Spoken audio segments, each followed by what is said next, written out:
Viewers, welcome to my channel electronics ज्ञान।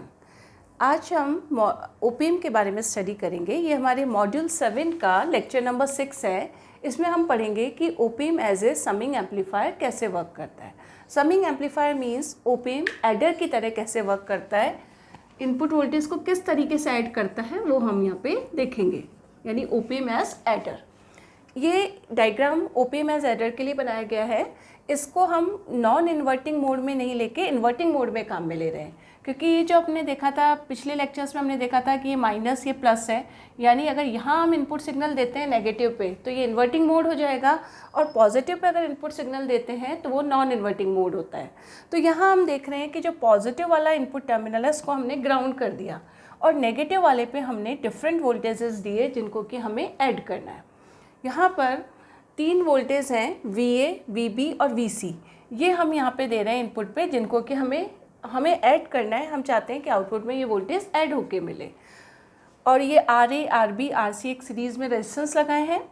अब इस बिंदु पे अपन यहाँ देखें कि यहाँ पे अगर हम माने कि इसमें करंट है, इस पहले वाले रेजिस्टेंस में अगर इस वोल्टेज को लगाने से करंट IA फ्लो हो रही है, इस वाले में करंट IB फ्लो हो रही है, और इस वाले में करंट IC फ्लो हो रही है, तो इस पॉइंट पे हम देखेंगे कि टोटल जो करंट का सम हमें मिलेगा that is the equals to the IA plus IB plus IC। कहने का मतलब है अगर हम V2 पॉइंट पे अगर अपन KCL लगाते हैं, किरचॉफ करंट लॉ लगाते हैं, तो हमें क्या आउटपुट मिलता है वो हम देख रहे हैं।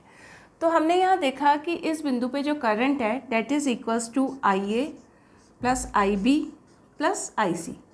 तीनों करंट का सम मिल रही है इस V2 पे। अब यहाँ अगर हम देखें तो यहाँ पे करंट जो आ रही है total IA plus IB IC, ये 2 भागों में डिवाइड हो रही है। कुछ पार्ट इसका इधर जा रहा है, कुछ पार्ट इधर जा रहा है।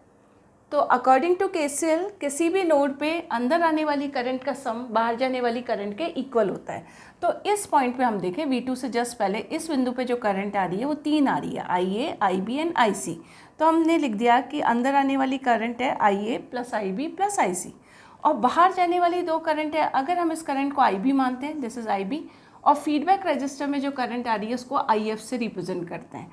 तो हम लिख सकते हैं IA plus IB plus IC is equals to IB plus IF।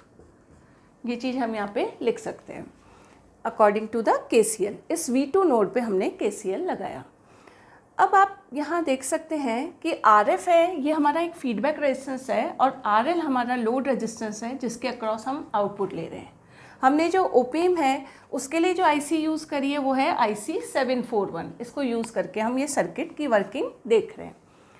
अब अगर अपन देखें कि V2 वोल्टेज, मतलब इस बिंदु पे वोल्टेज V2 है और इस बिंदु पे V1 है, तो अगर अपन जानते हैं कि ओपीएम की हाई इनपुट इम्पीडेंस होती है और लो आउटपुट इम्पीडेंस होती है, और ये एक बेस्ट एम्पलीफायर की तरह वर्क करता है। Due to high input impedance, op amp की हाई इनपुट इम्पीडेंस होने के कारण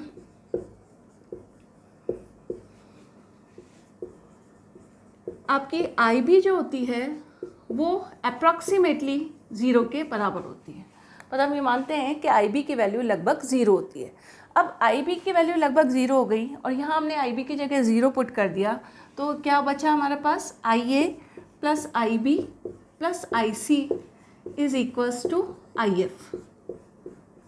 यहाँ हम ये मान रहे हैं कि ये जो तीनों करंट का सम आ रहा है, इधर कोई भी करंट नहीं जा रही है, IB की वैल्यू अप्रॉक्सीमेटली 0 हो गई, तो ये सारी की सारी करंट का सम कहाँ फ्लो हो रहा है, IF में फ्लो हो रहा है। अब यहाँ पे हम V2 पे वर्चुअल ग्राउंड का कंसेप्ट भी अप्लाई करेंगे। वर्चुअल ग्राउंड का कंसेप्ट मैंने आपको पिछले लेक्चर्स में समझाया था कि क्या होता है वर्चुअल ग्राउंड। कि हम जानते हैं कि ओपीएम का गेन, डिफरेंशियल मोड गेन क्या होता है, आउटपुट अपॉन VID, यानी इनपुट डिफरेंस वोल्टेज। गेन का जनरल फॉर्मूला होता है आउटपुट अपॉन इनपुट।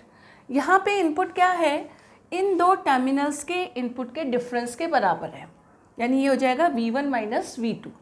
तो उसको हम रिप्रेजेंट करते हैं VID, यानी इनपुट का डिफरेंस वोल्टेज। अब हमने पढ़ा है कि आइडियल ओपीएम के लिए this gain should be infinity, ये गेन इन्फिनिटी होना चाहिए। हम इसको लिख सकते हैं 1/0। अब इसको अगर अपन क्रॉस मल्टीप्लाई करते हैं तो क्या आ जाएगा हमारा, VID is equals to 0। VID is equals to 0। और VID क्या है? इनपुट डिफरेंस वोल्टेज है। इनपुट डिफरेंस वोल्टेज को हम यहाँ लिख सकते हैं, हमेशा हम क्या लिखते हैं, non inverting minus inverting voltage. तो नॉन इन्वर्टिंग पे V1 है, इन्वर्टिंग पे V2 है, तो हम यहाँ पुट करेंगे V1 minus V2 is equals to 0। इससे हम देखते हैं कि V1 is equals to V2, और V1 यहाँ पे क्या कर रखा है हमने, ग्राउंड कर रखा है, यानी 0 पोटेंशियल पर ये है। तो V2 भी की वैल्यू भी लगभग क्या होगी, 0 होगी, क्योंकि ऐसे लिख सकते हैं हम इसको, इस तरह से लिखते हैं कि V1 की वैल्यू 0 है तो V2 भी 0 होगा।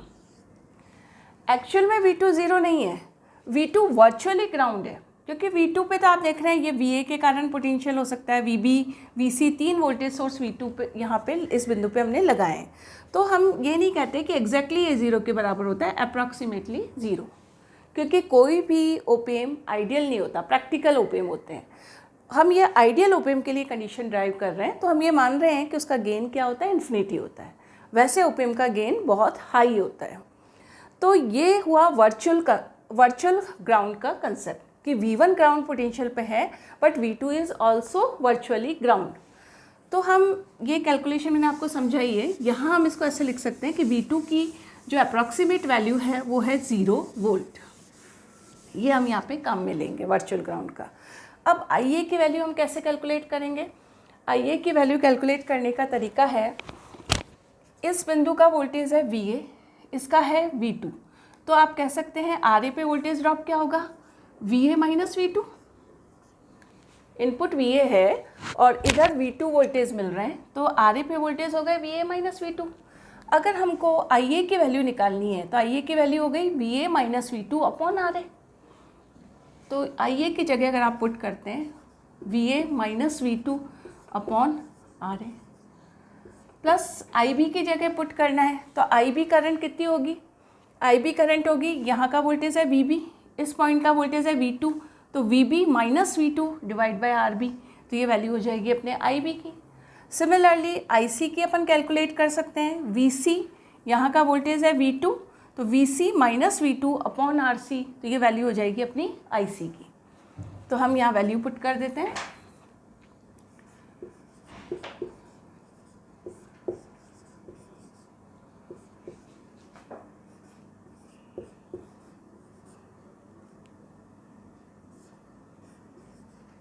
ये वैल्यू आ गई, it is equals to IF। Feedback current की वैल्यू हम कैसे कैलकुलेट करेंगे?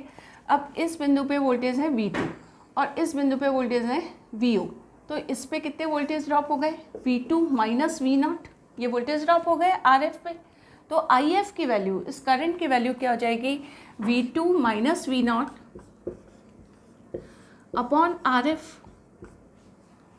इसमें हमने सिंपली वैल्यू पुट करी है कि IA की वैल्यू कैसे निकलेगी, IB की कैसे निकलेगी और IC की कैसे निकलेगी वैल्यू, तो ये अपने पास आ गया। अब इस इक्वेशन में हम लिख सकते हैं V2 इज़ इक्वल्स टू 0, क्योंकि V2 क्या है, वर्चुअली ग्राउंड पोटेंशियल पर है। तो इस वैल्यू को हम यहाँ इस इक्वेशन में सब्स्टिट्यूट करेंगे, तो क्या रिजल्ट बचा है वो हम देखते हैं। इस इक्वेशन में अगर आप V2 0 रखते हैं तो क्या बचा हमारे पास, VA upon RA plus VB upon RB plus VC upon RC is equals to, यहाँ V2 0 रखा तो आया माइनस V0 अपॉन RF, ये वैल्यू आ गई। अब अगर हम यहाँ पे अज्यूम कर लें कि ये तीनों रेजिस्टेंस जो इनपुट पे लगाए ना, RA RB RC, इनकी वैल्यू इक्वल है, तो हम लिख देते हैं RA plus RB plus RA equals to RB and RB is equals to RC, और ये इनपुट पे लगाए हैं इसलिए इसको हम रिप्रेजेंट कर सकते हैं इनपुट रेजिस्टेंस से, तो हमने रिप्रेजेंट कर दिया RIN। तो इनकी जगह अगर अपन RIN लिख दें तो तीनों में RIN आ जाएगा, तो ये हो गया VA अपॉन RIN, RIN मतलब input resistance, VB upon RIN, VC upon RIN minus V0 upon RF। RIN इसमें से कॉमन ले लेते हैं और V0 की वैल्यू निकाल लेते हैं क्रॉस मल्टीप्लाई करके। RIN को अगर अपन ने बाहर ले लिया तो ब्रैकेट में उतना हो गया VA, 1 बाय RIN को कॉमन लिया अपन ने, VA plus VB plus VC is equals to minus V naught upon R F. अब अपने को क्या करना है, वी नॉट की वैल्यू निकालनी है, तो क्रॉस मल्टीप्लाई कर देंगे तो आर एफ अपना ऊपर आ जाएगा और ये माइनस साइन भी हम इधर ले जाएंगे। तो ये हमारा हो गया कि वी नॉट की जो वैल्यू आई वो I minus R F upon R in, minus R F upon R in V A plus V B plus V C. ये हमारी आउटपुट वोल्टेज की वैल्यू आ गई। अब इसमें अपन देखते हैं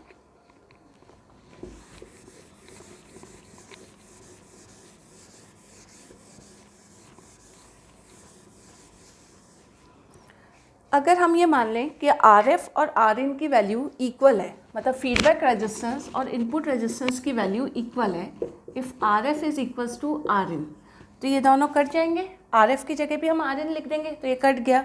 तो आउटपुट वोल्टेज हमारा क्या बचा, output voltage is equals to minus V A plus V B plus V C. तो इस रिजल्ट से हम क्या देखते हैं कि जो आउटपुट वोल्टेज है वो इनपुट के सम के बराबर मिल रहा है। इनपुट पे 3 वोल्टेज थे, V A V B V C, तो output is equals to sum of these three, इन 3 के सम के बराबर है। और माइनस साइन किस लिए आया है कि हमने इसको इन्वर्टिंग मोड में लिया है काम में, तो ये माइनस साइन आया। और इस समय गेन इसका क्या हो गया, यूनिटी हो गया, क्योंकि हमने क्या मान लिया, R F is equals to R in. अगर आर एफ और आर इन की वैल्यू अलग अलग है तो ये एम्पलीफाई करके भी, इनका सम एम्पलीफाई करके भी मिल सकता है, क्योंकि जो भी वैल्यू होगी आर एफ और आर इन की उसको रखेंगे तो उतने टाइम्स एम्पलीफाई होके भी सम हम प्राप्त कर सकते हैं। लेकिन हम स्टडी कर रहे हैं कि op amp as a summing amplifier कैसे वर्क करता है, इसलिए हमने इनको इक्वल मान लिया और हमने यहाँ देखा कि जो आउटपुट मिल रहे हैं वो सम के बराबर मिल रहे हैं तीनों इनपुट सिग्नल के, लेकिन इन्वर्टिंग मोड में है इसलिए ये माइनस साइन आया है। तो आज के लेक्चर में हमने देखा कि op amp as a summing amplifier और एडर कैसे वर्क करता है। Thank you.